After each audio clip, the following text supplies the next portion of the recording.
Hello and welcome to SK shots. India versus Afghanistan first test నిన్ననే మాట్లాడుకున్నాం. Day 3కి అయిపోవాలి మ్యాచ్, అందులో ఛాన్సే లేదు. ఆఫ్ఘనిస్తాన్ ముందుకు తీసుకెళ్ళలేదు unless somebody plays in important vital knock అని ఆడే ప్రయత్నం ఇద్దరు చేశారు, బట్ అది సరిపోలా. అండ్ ఇండియా టెస్ట్ మ్యాచ్ని సునాయాసంగా గెలిచేసింది. Of course it's not a part of WTC, but test match అయితే గెలిచింది. ఈ టెస్ట్ మ్యాచ్ గురించి మాట్లాడుకుందాం. ఇటువంటి టెస్ట్ మ్యాచెస్ యాక్చువల్గా కండక్ట్ చేయాలా అనే దాని గురించి కూడా మాట్లాడుకునే ప్రయత్నం చేద్దాం. Let's get start. దేవర్ 3 డౌన్ అండ్ ఏంటి పరిస్థితి, ఎట్లా ఉండే పరిస్థితి అని చెప్పేసి ఉన్నప్పుడు నిన్న ఇండియా కొలాప్సింగ్, అంటే కొలాప్స్ అని చెప్పలేములే, బట్ సమ్హౌ ఒక సర్టన్ ఫేజ్లో 2-3 వికెట్లు తొందరగా పడ్డాయి అనే ఆలోచన ఉంటుంటుంది. వేరే ఇవాళ మొదలు పెట్టేసరికి ఎప్పుడెప్పుడు ఆఫ్ఘనిస్తాన్ ఆల్అౌట్ అవుతుందో అన్నట్టుగానే స్టార్ట్ అయింది. రైట్, నిన్న మానవ్ సూతర్ అద్భుతమైన రీతిలో వికెట్లు తీశాడు. Prasidh Krishna contributed well. ఇవాళ మానవ్ సూతర్ అదే రీతిలో మళ్ళీ ముందుకెళ్ళి వికెట్లు తీసుకుంటూ పోయాడు. అండ్ అగైన్ డెబ్యూ టెస్ట్ మ్యాచ్లో 5 వికెట్ హాల్. ఇది చాలా అరుదుగా జరుగుతూ ఉంటుంది. అండ్ ఇండియన్స్ గురించి మాట్లాడుకుంటే కనుక ఎప్పుడో వామన్ కుమార్ ఎప్పుడో 60s, అండ్ దెన్ అతను దిలీప్ దోషి ఎప్పుడో 60s, 70s, and then got హిర్వానీ తర్వాత మళ్ళీ ఇక్కడ అమిత్ మిశ్రా తర్వాత మానవ్ సూతర్. సో చాలా అరుదుగా జరుగుతుంది. ఫస్ట్ ఓవర్లో వికెట్ తీయడమే it's a very rare thing to happen. దాన్ని కంటిన్యూ చేసుకుంటూ బాగా వికెట్లు తీయడం అనేది it is even more a bigger achievement అని చెప్పుకోవాలి మానవ్ సుతార్ దగ్గర నుంచి. మధ్యలో ఒక్క పీరియడ్లో చిన్న ఫ్రస్ట్రేషన్ సిరాజ్కి కూడా వచ్చింది, వేర్ యూనో డిఫెన్స్ ఆడుతుండడం, సింగిల్ చేసుకోకుండా ఉండడం. ఎందుకంటే అష్రఫ్కి అక్కడ కాలుతో పట్టేసి తను పరిగెత్తలేదు కాబట్టి రేమతన్ అష్రఫ్ ఆడే ప్రయత్నాలు చేయలేదు. అవన్నీ కొంచెం చిరాకేసింది సిరాజ్కి, వికెట్లు కూడా రాలేదని చెప్పేసి. But eventually wickets kept tumbling.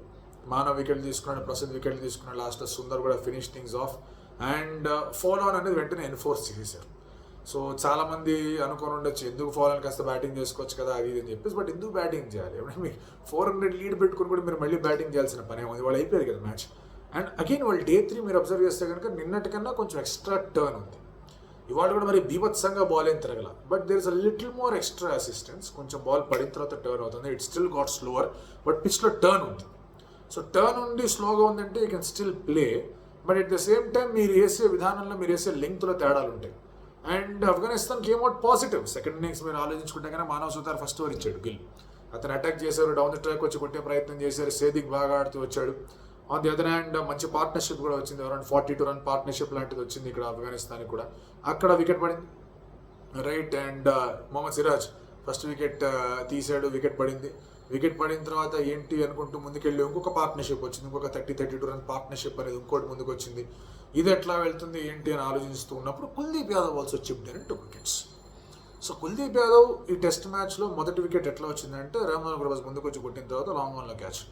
So కుల్దీప్కి ఎప్పుడైతే కాస్త టర్న్ అసిస్టెన్స్ అనేది వచ్చిందో అండ్ ఈ స్టార్టెడ్ బౌలింగ్ లిటిల్ మోర్, కొంచెం ఎక్స్ట్రా పేస్ పెంచడం. మరి అక్కడ దారుణంగా మానవ్ సుతార్ లెవెల్కి వెళ్ళి పేస్ వేసేలేదు, కానీ కొంచెం పేస్ ఎక్స్ట్రా పెంచే ప్రయత్నం చేశాడు, లెంగ్త్ మార్చుకున్నాడు. బ్యాట్స్మెన్ని షాట్ ఆడమని చెప్పాడు. And batters also wanted to play shots. Afghanistan batters కూడా డిఫెన్స్ ఆడుతుంటే ఎట్టగోబోతుందో కాస్త రన్లన్నా కొట్టుకుందామని వచ్చారు, వికెట్లు పడ్డాయి. And eventually Washington Sundar also chipped in, తను కూడా వికెట్లు తీసుకున్నాడు. 2 రివ్యూలు అనవసరంగా పోగొట్టారు, క్లియర్గా 8 అని తెలుస్తుంది. అయినా కూడా Shubman Gill was not confident పాపం ఆ రివ్యూల విషయంలో.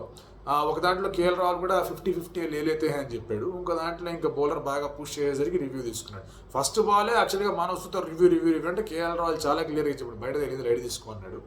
సరే 2 రివ్యూలు పోగొట్టుకున్నారు. ఏంటి పరిస్థితి? అలాంటి సిచ్యువేషన్ ఉన్నప్పుడు ఒక రివ్యూ బాగా తీసుకున్నారు. They got 1 good review going in. ఆ తర్వాత క్యాచ్ పట్టుకున్నారు. And then Washington Sundar came in, అతను వికెట్లు తీసుకుంటూ వచ్చాడు. సో సిరాజ్ ప్రసిద్ధ్ పెద్దగా బౌలింగ్ ఏమీ చేసి సెకండ్ ఇన్నింగ్స్లో అంత డెంట్ లైన్ చేయలేదు, కానీ మీకు కుల్దీప్ యాదవ్ అండ్ అలాగే Washi created a lot of impact. Manav Suthar కూడా వికెట్లు తీశాడు. 9 వికెట్స్ పడ్డాయి. Last 2 wickets Kuldeep Yadav back to back తీశాడు. హ్యాట్రిక్ కొట్టే అవకాశం ఉండింది అక్కడ అనుకుంటున్న సమయంలో అతను బ్యాటింగ్కి కాలేలాగా పట్టుకుంది, వచ్చినా కూడా చేసేది ఏం లేదు. ఏదో ఫస్ట్ ఇన్నింగ్స్లో కాస్త ఆడే ప్రయత్నం చేశాం, but there is no point in coming in and batting. ఉదాహరణ 20 రన్లు కావాలి, 30 రన్లు కావాలంటే వచ్చి ప్రయత్నాలు చేయొచ్చు, కానీ ఇక్కడైతే ఛాన్సే కనిపించట్లేదు. దెర్ ఇస్ నో వే అని చెప్పేసి అతను రాలేదు బ్యాటింగ్కి. అండ్ 9 వికెట్స్ పడ్డాయి. And eventually innings and 300 run మార్జిన్తో వాళ్ళు ఓడిపోయారు. It's all the big margin victories ఇండియాకి. ఆఫ్ఘనిస్తాన్ మీద మొదటిసారి ఆడినప్పుడు కూడా బెంగళూరులో 262 ఇన్నింగ్స్ అండ్ 262 రన్ మార్జిన్తో గెలిచారు. ఇన్నింగ్స్ అండ్ 300 మార్జిన్తో గెలిచారు. అండ్ మీర్పూర్లో బంగ్లాదేశ్ మీద కూడా మంచి విక్టరీ ఉంది. ఐ థింక్ నాగ్పూర్లో కాన్పూర్లో శ్రీలంక మీద కూడా మంచి విక్టరీ ఉంది. పెద్ద విక్టరీస్ అనేవి ఉన్నాయి. The fact is not the victory here. The fact is why this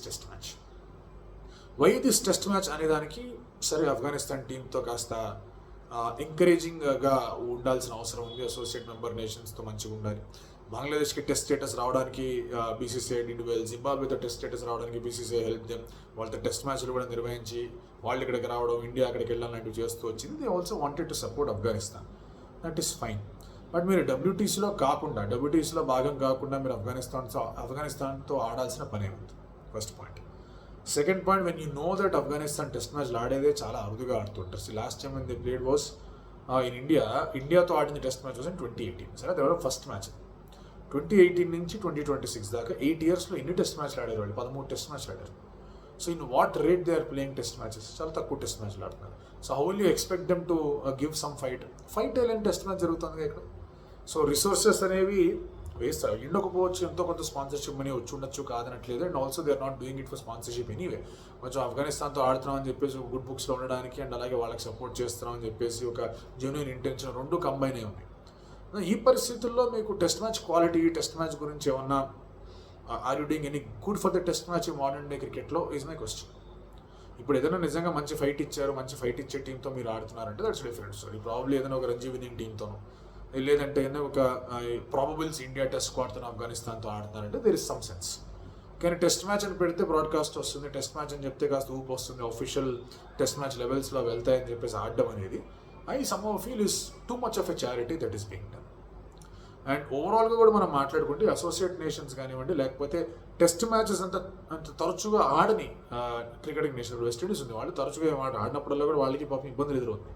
అడపదడప ఏదో టెస్ట్ మ్యాచ్ గెలుస్తున్నారు కానీ frequent note they are not doing well. ఇప్పుడు మీకు బంగ్లాదేశ్ కూడా అలాగే ఉంది, frequent note they are not doing well. Sri Lanka కూడా ఇంచుమించు అట్లాగే తయారవుతారు. Pakistan also like that. At least home కండిషన్స్లో Sri Lanka and Pakistan are doing well. కొంతవరకు బంగ్లాదేశ్ ఇస్ డూయింగ్ వెల్. పాపం ఆఫ్ఘనిస్తాన్కి హోమ్ కండిషన్స్ కూడా లేవు. సో ఇటువంటి పరిస్థితుల్లో టెస్ట్ మ్యాచ్ బైలాటరల్స్ అనేవి WTC ద్వారా ఏదైతే సర్వైవ్ చేయించే ప్రయత్నం చేస్తున్నారో ఆ సర్వైవల్లో కూడా మీకు ఓన్లీ 3 ప్రామినెంట్ కంట్రీస్ ఆడడం వల్ల సర్వైవ్ అవుతుంది, కానీ మిగతా వాళ్ళు ఆడడం వల్ల పెద్దగా ఏం చేయవుతుంది ఇవ్వట్లేదు. సో దీని గురించి చాలా డీటెయిల్గా మనం రేపు మాట్లాడుకునే ప్రయత్నం చేద్దాం. What's happening with test match cricket. ఎందుకంటే ఇంగ్లాండ్ న్యూజిలాండ్ మ్యాచ్ కూడా 2 రోజులు అయిపోవాలి. అది వర్షం పడే కాస్త 4 రోజుల దాకా వెళ్ళింది, కానీ అయిపోవాలి. So quality of test match అనేది నిజంగా కాంపిటీషన్ ఏమైనా కనిపిస్తుందా? అండ్ ఇది ఇలాగే వెళ్తే కనుక what is the future of test cricket? Relegation system అనేది తీసుకొని రావాలా?